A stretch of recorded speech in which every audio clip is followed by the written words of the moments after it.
Last week I was kind of hungering for some breakfast sausages out of the blue, and I had this recipe. I've had it for a while. I want to make some sausages.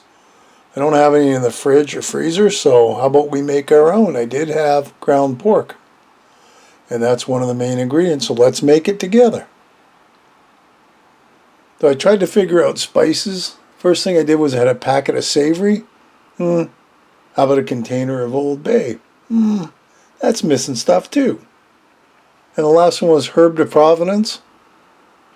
They had like half of the stuff I needed, but not everything. So I had to go back.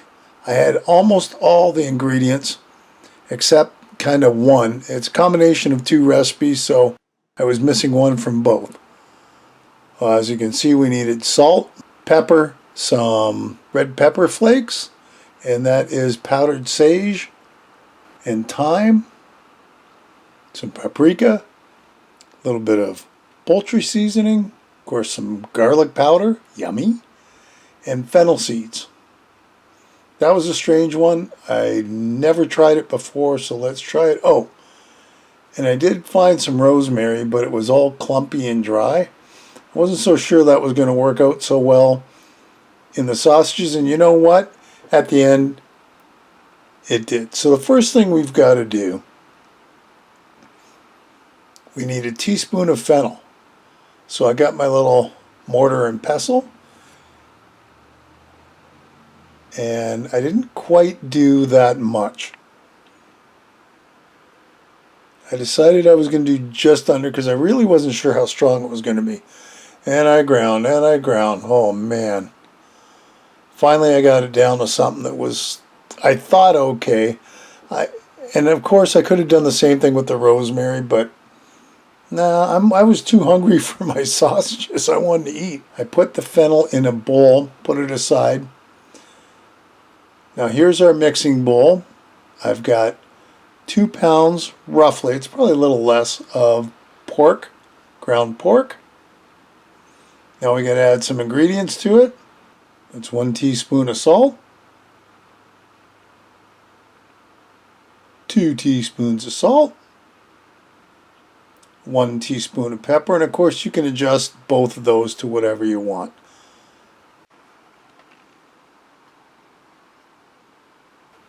Now in goes our fennel. Next up is the thyme. Do I have the thyme? Yeah, I got the thyme. So the recipe said a half teaspoon. I put a full teaspoon in.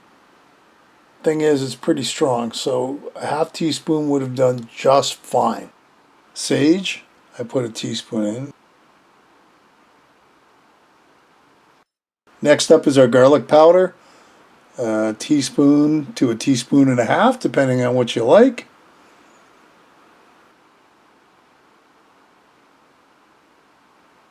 That's paprika, 1 teaspoon. This is poultry seasoning. I love doing that when I make a turkey. Throw a little bit of that on. It's a nice spice. And of course that's about a half a teaspoon of poultry seasoning. I didn't want to make it too hot, so that's about a half a teaspoon-ish of red pepper flakes.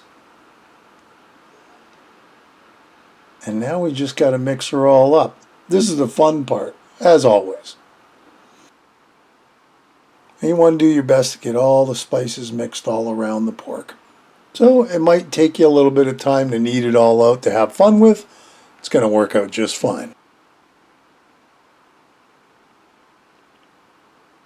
Alright, so now we got to put them together. After doing this, the patties were great that I made, and that's what we're going to make. But I think I would have gotten my scale out and measured them so that I could have gotten more. And I was toying with, you know how you get the breakfast links? I was kind of toying with making that too, because it's just a matter of shaping them, right? You can shape them in anything you want. But you can see the patty here, it's more like a hamburger patty. I figured it was going to shrink. You'll see at the end, they did shrink. They were really thick. I think I would have tried to mush them down a little thinner. I think that would have worked. Make them about 3 to 4 ounces. Actually, I think about 3 ounces. 3 ounces probably would have been really good. So we got our first layer done. I'm going to do a second layer. And like I said, I mean, this is 2 pounds. So obviously they're more like, quarter-pound burgers, but I don't think that's quite the way we should have done it. We've just made a whole bunch of homemade sausage patties. So let's get them over to the frying pan and give them a try. And like I said, it kept reminding me of hamburgers. So you put 4 in. I fully expect them to shrink down, which they did.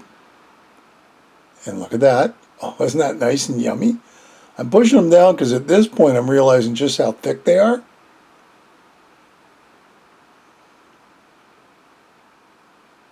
And there's my little test one from what I had left over. I'm going to try that one when we get done.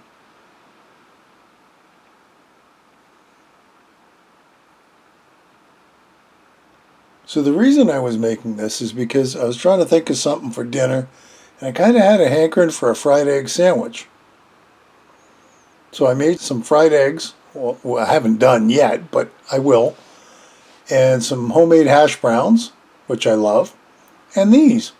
So you can see they're kind of looking pretty good. I really think the thinner would have worked better as far as cooking them all. But they still worked out great. It just took a few extra minutes. No biggie. If I was really in a big hurry, I could have gotten 2 frying pans out. Not the end of the world. So here I tried to mush them down a little more so they were a little thinner. And I think the second batch worked out a little better. So here's our little test sausage, all nice and cooked through. And I might have even, one of the batches, I think oh, that tastes so good. It's a little strong. If you don't, I've had Jimmy Dean sausage before and it's almost the exact same thing except for the little extra sage I put in. Other than that, it was fantastic. So let's get our plate together. There's my fried egg sandwich, some nice hash browns, and there's our sausages. Yummy! Now it's time to dig in. Doesn't that look good? Hey, another great recipe. I hope you'll give it a try. Leave me a comment below, one way or the other.